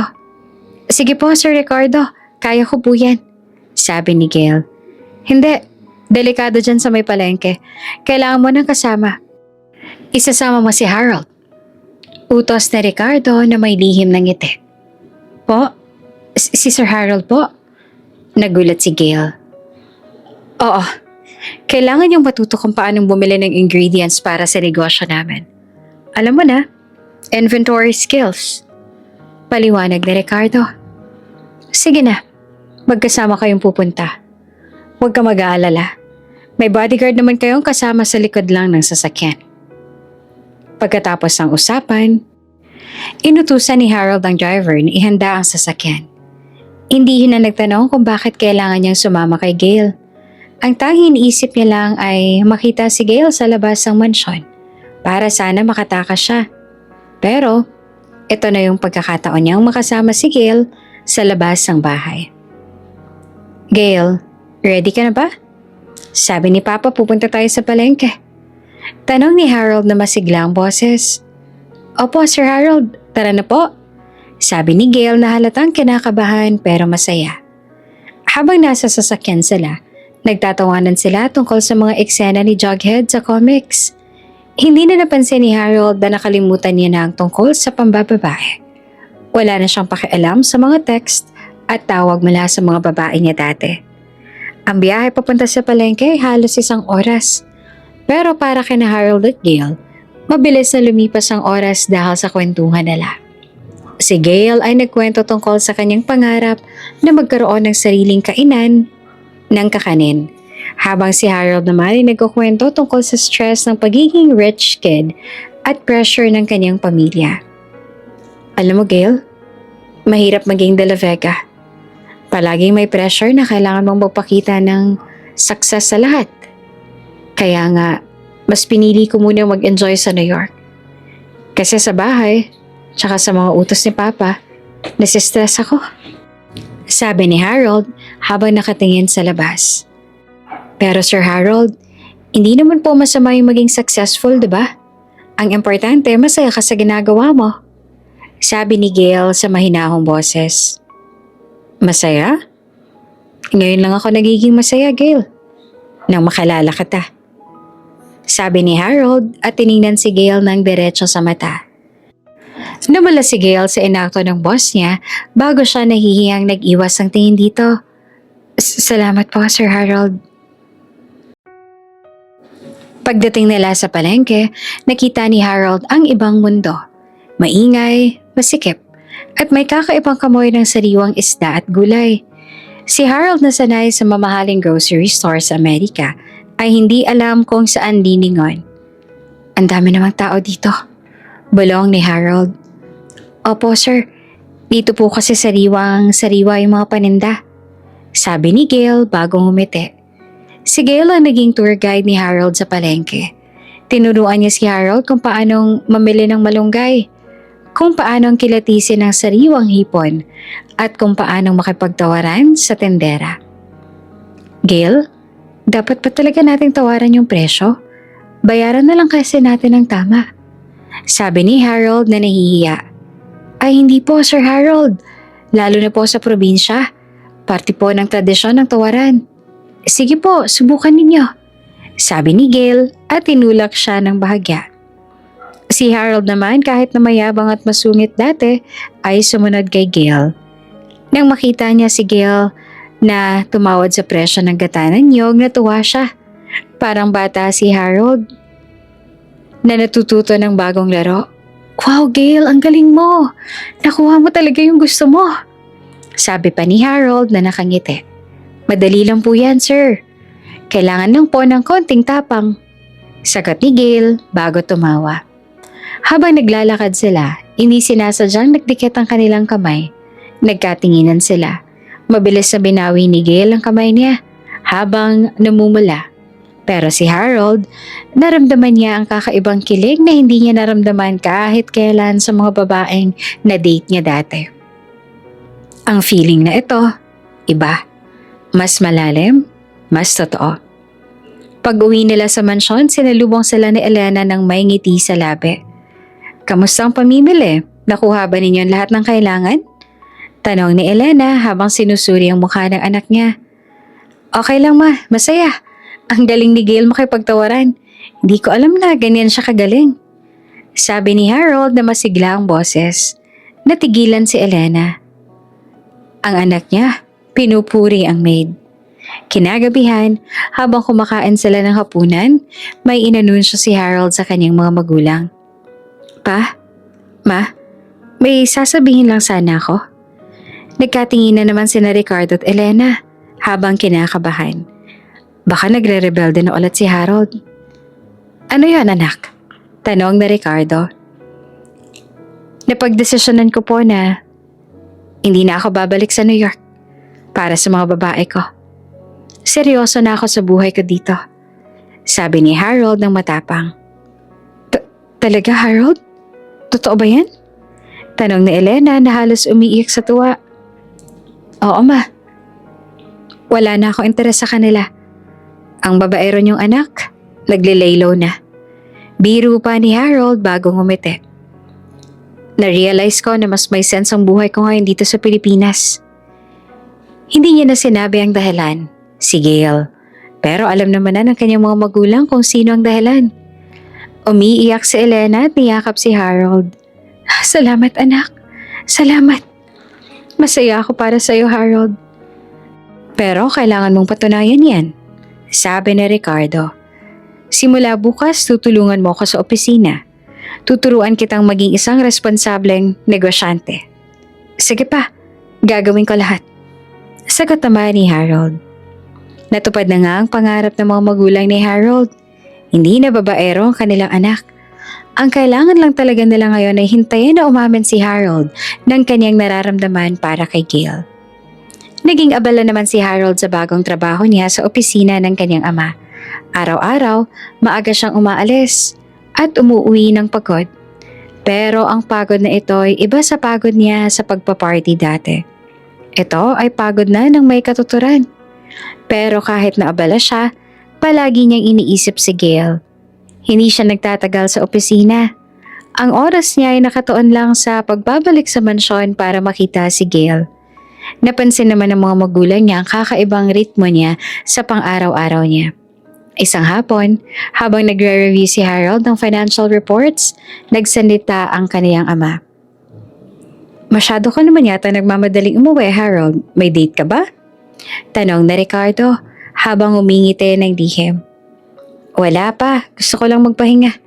Sagot ni Harold pero namumula ang muka. Magpahinga? O makita si Gail? Biro pa ni Ricardo. Pa, ano ka ba? Sabi ni Harold. Pero tumawa siya. Oo na, gusto ko na siyang makita. Siya kasi yung nagpapawala ng stress ko. Abay, kung ganyan pala, kailangan mong i-maximize ang oras mo sa kanya. Dahil gusto mo siya, kailangan mo siyang tulungan sa trabaho. Sabi ni Ricardo, habang lihim na nagpaplano. Kinabukasan, inutusan ni Elena si Gail na mag-ayos ng lumang storage room sa second floor na ginawang home office ni Harold. Gail, kailangan mong ayusin yung mga papeles dyan sa office ni Harold. Sobrang gulo na. Utos ni Elena. Pero may kaunting problema. Alam mo na, mahilig yan si Harold sa mga babae dati. Kaya kailangan mong ayusin yung mga lumang gamit niya. Pero huwag kang magtataka kung may makikita kang mga larawan o kung ano pa. Ang totoong plano ni Elena ay para makita ni Gail ang pagbabago ni Harold. Na itinapon niya na lahat ng alaala ng kanyang pagkababaero. Nang pumasok si Gail sa home office ni Harold, nakita niya nga ang maraming kalat, mga papeles, lumang sports gear at ilang kahon na galing pa sa New York. Sinimulan ni Gail ang pag-aayos ng tahimik. Habang nag-aayos, nakita niyang isang kahon na may nakasulat na NYC Mementos. Kinakabahan si Gail pero binuksan niya ito. At doon niya nakita ang ilang Polaroid photos ni Harold kasama ang iba't ibang mga babae. May nakayakap, may nakangiti. Halatang mga girlfriend ni Harold dati. Naramdaman naman ni Gail ang kurot sa puso niya. Alam niyang babaero si Harold pero masakit pa rin makita ang mga larawan. Pero sa ilalim ng mga larawan, nakita niyang isang note na nakaipit. Ito ay mula kay Harold. Past is past. No more distractions. Gail is different. Natigilan si Gail. Nanghina ang tuhod niya. Hindi niya alam kung para sa kanya ba yon o para sa sarili niya. Pero ang mga salitang yon ay nagdulot ng malaking kagalakan sa puso niya. Ang plano ni Elena ay nagtagumpay nga ng todo. Pagdating ni Harold sa home office niya, nakita niya si Gail na nakatayo sa gilid ng desk niya. "Gail, nandito ka pala. Pasensya na, sobrang gulo dito," sabi ni Harold. "Ayos lang po, Sir Harold. Inayos ko lang po yung mga papeles ninyo," sabi ni Gail. Teka, nakita mo ba yung kahon dyan? Yung may mga lumang gamit ko?" tanong ni Harold. "Opo, Sir Harold. Nakita ko po. Ito po yung mga pictures," sabi ni Gail habang iniaabot ang mga Polaroid. Nagulat si Harold. Hindi niya akalaing nakita ni Gail ang mga pictures niya. Gail, alam mo yung mga yan, nakaraan na yan," paliwanag ni Harold na halatang nahihiya. "Wala na akong pakialam sa mga yan. Nakita ko po yung note niya sa ilalim ng mga pictures," sabi ni Gail at ngumiti. Namula naman si Harold. Iyon ang personal note niya sa sarili niya. Yan? Oo, para sa sarili ko yan," sabi ni Harold. "Kasi, iba ka, Gail. Nawala lahat ng gusto ko dati, nagdahil sa'yo." Hindi niya sinabi na gusto niya si Gail. Pero naiintindihan naman ni Gail ang ibig niyang sabihin. Sige na po, Sir Harold, magtatrabaho na po tayo. Tulungan ko po kayo sa mga papeles," sabi ni Gail. Magkasama silang nagtrabaho sa office. Si Harold na sanay umorder lang ng babae para mag-entertain sa kanya, ngayon ay nakikipagtulungan na sa trabaho sa isang babae. Ang pagpasok ni Gail sa buhay niya ay animong nagbigay talaga ng purpose at meaning sa buhay niya. Isang buwan na ang lumipas ang matapos ang lahat. Ang relasyon ni na Harold at Kay ay umabot na sa awkward pero sweet na stage. Para kay Harold, hindi na siya nagtatago ng feelings niya kay Gail. Hindi niya lang ma-articulate dahil hindi siya sanay sa seryosong pag-ibig. Si Gail naman ay halatang kinikilig sa mga simpleng bagay na ginagawa ni Harold. Hindi na kailangan ni Harold ng utos mula sa kanyang ama para makasama si Gail. Siya na mismo ang gumagawa ng paraan para makasama ang dalaga sa bahay man o sa home office niya. Isang umaga, naabutan ni Harold si Gail na nagpupunas sa mga plato sa kusina. "Gail, kumain ka na?" tanong ni Harold na malambing ang tono. "Opo, Sir Harold, tapos na po. Nagsisimula na po ako magtrabaho," sabi naman ni Gail. "Teka, may dala pala akong kape para sa'yo," sabi ni Harold at inaabot ang paborito niyang coffee na alam niyang gustong-gusto rin ni Gail. Walang ibang nagawa si Gail kung hindi ang kuhanin ito bago itong umiti sa amo niya. "Salamat po, Sir Harold. Hindi na po dapat kayo nag-abala pa," sabi na Gail pero nakangiti siya. "Wala yon. Gusto ko lang yan ibigay sa'yo," sabi ni Harold at umupo sa gilid ng mesa. "Tsaka gusto ko lang makipagkwentuhan. Ang boring sa opisina eh. Iba kapag kasama kita." Araw-araw ganyan si Harold. Nagdadala ng kape, nagpapakita ng Jughead comics na binili niya o kaya naman hinihintay si Gail na matapos sa pagdidilig para makasama siyang maglakad sa garden. Sina Ricardo at Elena naman ay halos mamatay sa kilig sa mga nakikita nila. Palagi silang nakasilip sa bintana o nanonood sa CCTV. "Tingnan mo, Elena, nagdala pa ng kape si Harold para kay Gail. Ang sweet talaga ng anak natin," sabi ni Ricardo na tuwang-tuwa. "Oo nga, Ricardo. Hindi ko akalain na magiging ganyan siya ka-gentleman sa isang babae. Wala na talaga yung babaero niyang ugali," sabi ni Elena. "Pero mukhang hindi pa sila umaamin sa isa't isa. Kailangan natin silang tulungan ulit." Gumawa ulit ng paraan si Ricardo. Pinuntahan niya si Gail habang nagdidilig ito. "Gail, may kailangan akong pabor sa'yo," sabi ni Ricardo. "Ano po yon, Sir Ricardo?" "Kahit ano po," sagot naman ni Gail. "Alam mo ba na abala si Harold sa opisina? Pero gusto ko sanang malaman niya yung history ng pamilya namin at yung mga mahahalagang artifacts na nandito sa bahay. At gusto ko, ikaw ang mag-tour sa kanya," sabi ni Ricardo habang may lihim ng ngiti. "Po? Ako po? Hindi po ba dapat kayo ang magkwento?" tanong ni Gail na nahihiya. "Ay mas maganda sana kung ikaw. mas makikinig siya sa'yo. Sabi ni Ricardo. Sige na. Ngayon na hintayin mo na siya sa living room.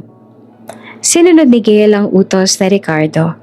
Nang dumating si Harold, nakita niya si Gail na nakatayo sa tabi ng isang lumang portrait ng mga ninuno nila. Gail, anong ginagawa mo dyan? Tanong ni Harold.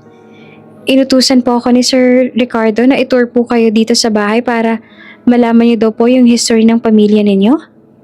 Sabi ni Gail. Nako, nang-iinis na naman si Papa. Bulong ni Harold pero ngumiti siya. Sige na nga. Pero huwag ka magkaalala. Hindi ko yan tinuturing na trabaho. Siguro date na lang natin to. Namula naman si Gail sa sinabi niya.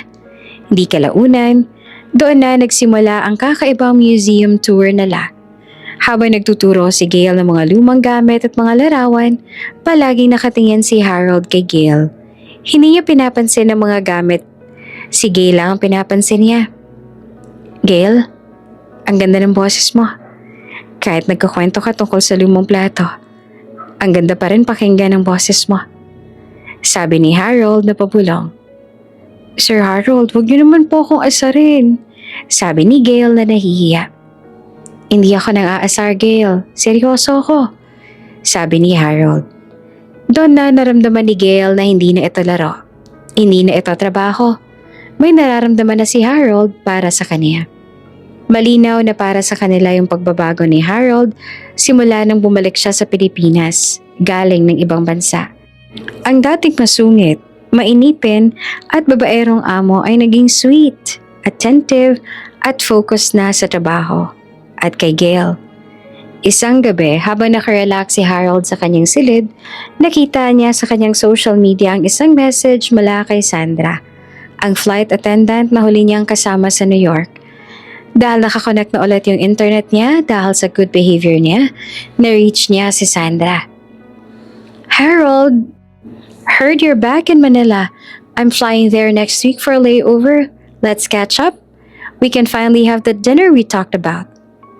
Dati, ang message na ito ay agad na sinasagot ni Harold ng yes.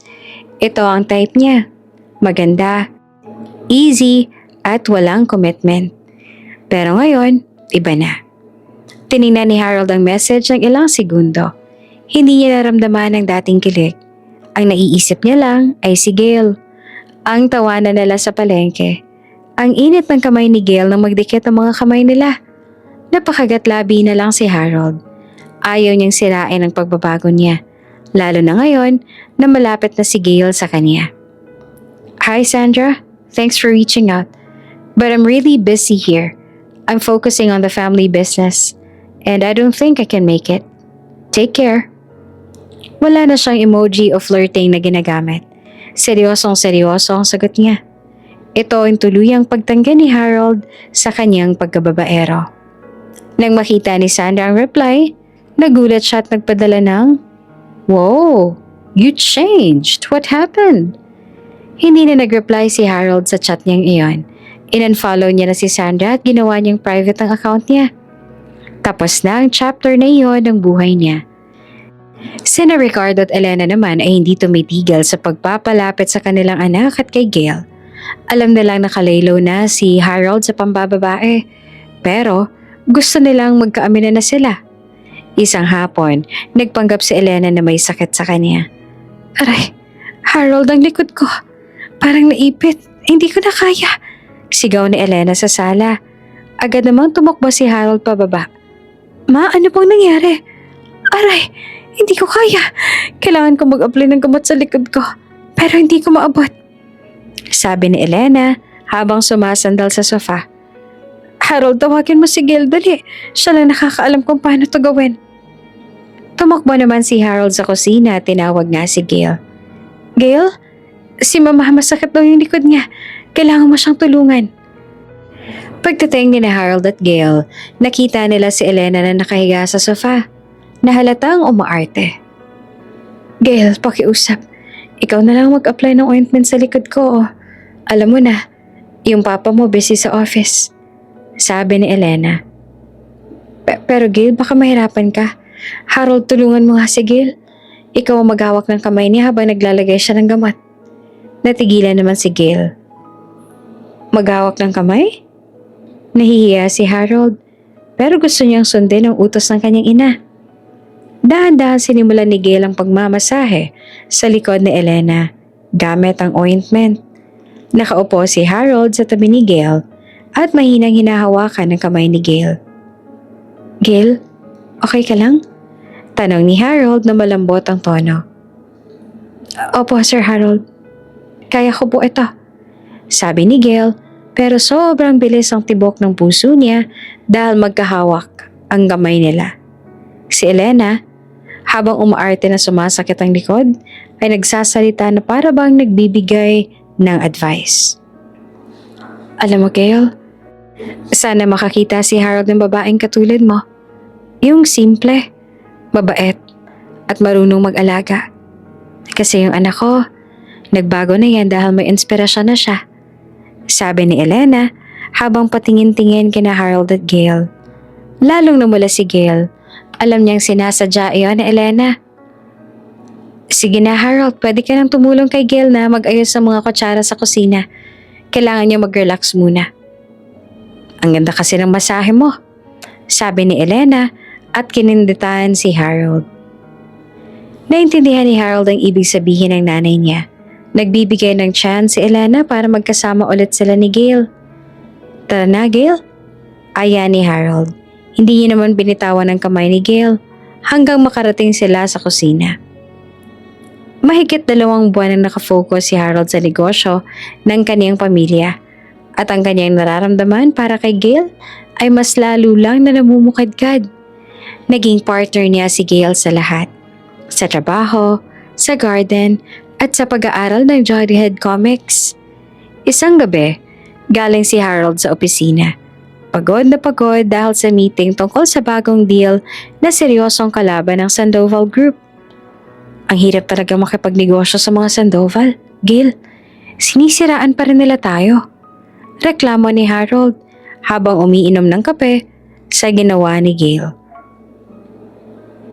Kaya niyo po yan, Sir Harold. Matalino po kayo. Saka, andito po kami para suportahan kayo. Sabi ni Gail na mahinahon ng boses. Salamat, Gail. Ibang-iba ka talaga. Kung wala ka dito, baka nagrebelde na ulit ako. Sabi ni Harold at tinawakan ng kamay ni Gail. Sa sandaling iyon, ramdam ni Gail ang nararamdaman ni Harold para sa kanya. Tunay at walang kaartehan. 11:00 na ng gabi, tulog na sina Ricardo at Elena. Si Harold ay gising pa.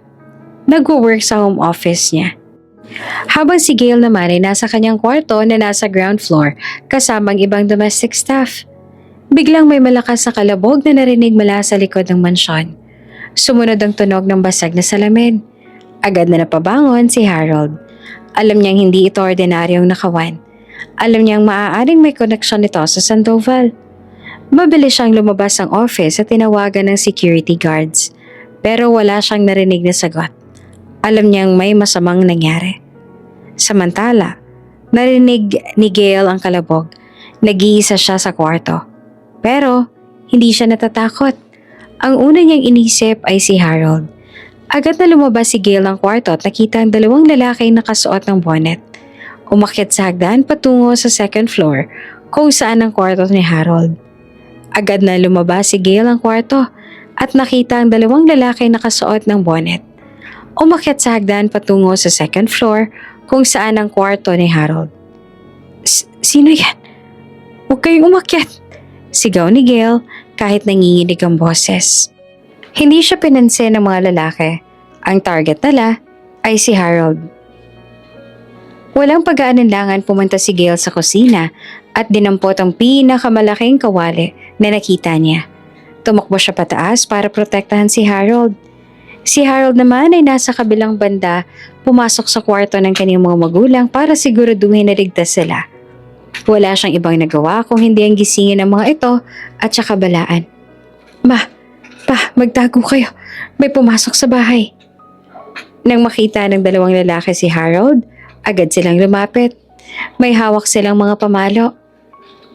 Ikaw ba si Harold de la Vega? Sumama ka sa amin. Wala kang papatungan ng kamay, sigaw ng isa. Nag-away si Harold at ang dalawang lalaki. Kahit sanay siya sa gym, dalawa sila at may pamalo pa. Halos mabalian si Harold nang magsimula ng mga ito na atakehin siya. Nang akmang hahampasin na si Harold ng pamalo sa ulo, biglang dumating si Gale. "Wag!" sigaw ni Gale at malakas na hinampas ng kawali ang likod ng isa sa mga lalaki. "Aray! Sino ka? Buwiset!" sigaw ng lalaki na halos matumba. Doon lang nagkaroon ng pagkakataon si Harold. Sinipa niya ang isa at agad na hinila si Gale. "Gale, anong ginagawa mo dito? Umalis ka na!" sabi ni Harold na nag-aalala. Hindi ko po kayo iiwan," sabi ni Gale at muli niyang hinampas ng kawali ang ikalawang lalaki. Dahil sa gulat at sakit, tumakbong palabas ang mansyon ng dalawang lalaki. Ang misyon nila ay kuhanin si Harold. Hindi nakipag-away sa isang babaeng may hawak na kawali. Ligtas na si Harold. Sinalo siya ni Gale na halos sinihingal. "Gale, ayos ka lang ba? Bakit mo ginawa yun? Paano ka naging ganyang katapang? Paano kung may nangyaring masama sa'yo?" tanong ni Harold habang hinihingal. Dahil hindi ko po kayong makita kayong masaktan," sabi ni Gale habang umiiyak sa takot at relief. Doon lang naramdaman ni Harold ang tindi ng pagmamahal ni Gale sa kanya. Isang babae na handang sumuong sa peligro para sa kanya. Hindi iyon pera o yaman. Tunay na pagmamahal iyon. Hinalikan ni Harold si Gale sa noo. "Salamat, Gale. I owe you my life." Ligtas na sila. Pero alam ni Harold, ito na ang simula ng seryosong gulo na kailangan nilang harapin. Nang bumaba sina Ricardo at Elena, nakita nilang kaguluhan at sina Harold at Gale na magkayakap. "Harold, anak, anong nangyari?" tanong ni Elena na nag-aalala. Ikinuwento ni Harold ang lahat. Kung paano siyang inatake at kung paano siyang naligtas ni Gale gamit ang kawali. "Gale, salamat anak. Salamat sa pagliligtas mo sa anak namin," sabi ni Ricardo habang niyayakap si Gale. Tiningnan naman ni Harold si Gale. Ito na ang tamang panahon para sa pag-amin niya sa lahat. "Ma, Pa, may sasabihin ako," sabi ni Harold hawak ang kamay ni Gale. "Mahal ko si Gale. Siya yung babaeng nagbabago sa buhay ko. Hindi na ako babaero. At seryoso na ako sa kanya." Umiyak si Elena sa tuwa. "Alam namin anak, alam namin." Ngumiti si Ricardo. "Yan ang gusto kong marinig. Welcome sa pamilya, Gale." Isang taon matapos ang atake, ang buhay ni Harold at Gale ay ganap nang nagbago.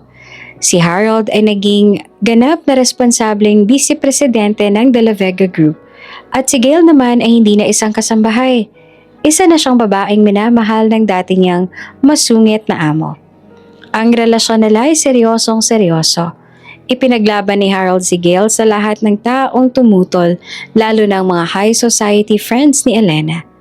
Pero ang katapangan ni Gale noong pinasok sila ng bahay at ang malaking pagbabago ni Harold ang nagpatunay na walang makakatalo sa kanilang pagmamahalan.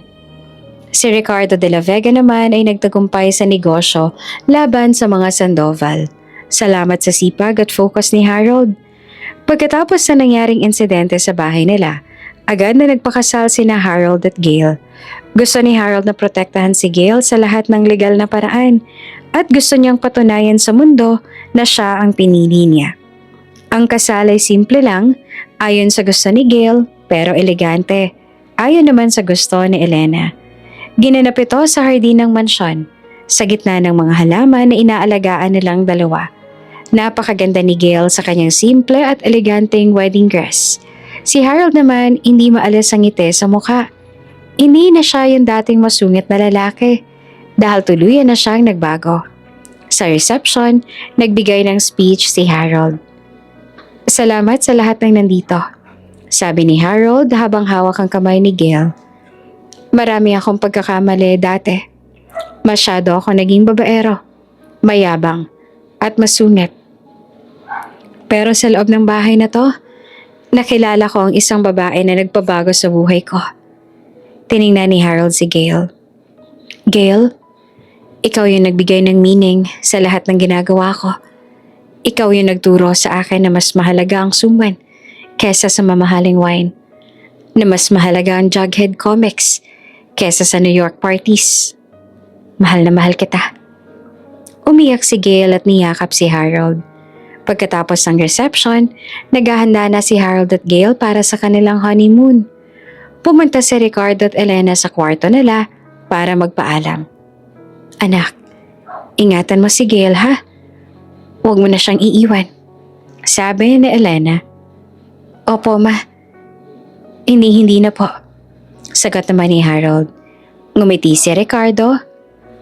May sasabihin kami sa inyo, Harold, Gail. Pero huwag kayong magagalit. Ano po yun pa? Tanong naman ni Harold. Alam niyo, yung pagdating ni Gail dito sa bahay at yung paglapit niya sa isa't isa, hindi yun aksidente. Sabi ni Ricardo habang nakatingin kay Elena. Nagulat sina Harold at Gail. Po, ano pong ibig niyo sabihin? Tanong ni Gail. Kami nagplano ng lahat, iha. Saad ni Elena at ngumiti ng malawak. Nang makita namin yung pagbabago mo, Harold, at yung pagiging mabait ni Gail, gumawa kami ng paraan. Pinilit ka naming mag-garden, magluto, magbasa ng Jughead Comics para lang magkasama kayo at magkaroon kayo ng oras sa isa't isa. Ang lahat ng mga utos, lahat ng mga ginawa ninyo, lahat yun kami ang may gawa. Sabi ni Ricardo bago tumawa. Kasi alam namin na ikaw, Harold, kailangan mo ng isang babaeng makakatulong sa'yo na magbago. At si Gail naman, ang nakita namin makakapagpabago sa'yo. Natigilan si Harold pero hindi siya nagpakita ng galit. Ang totoo, natuwa siya. Kayo talaga, ma, pa. Sabi ni Harold at niyakap sila. Kahit plinano niyong lahat. Salamat pa rin sa inyo. Kung hindi dahil sa plano ninyo, hindi ko makikilala ang asawa ko. Tiningnan ni Harold si Gail na ngayon ay wala ng ibang nagawa kung hindi ang mapangiti na lamang. Kahit pinili tayong magkalapit ng mga magulang ko, yung nararamdaman ko sa'yo, lahat ng yon ay totoo. Ngumiti naman si Gail. Oo, Harold. Totoo lahat ng yon.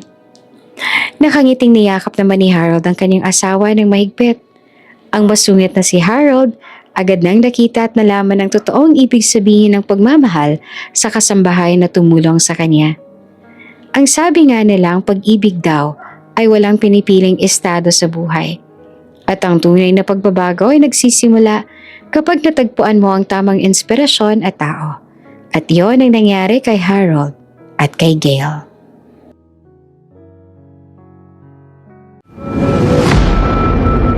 Kung bago ka pa lang sa channel na ito, Ate Jane TV, huwag kalimutang pindutin ang notification bell and subscribe button.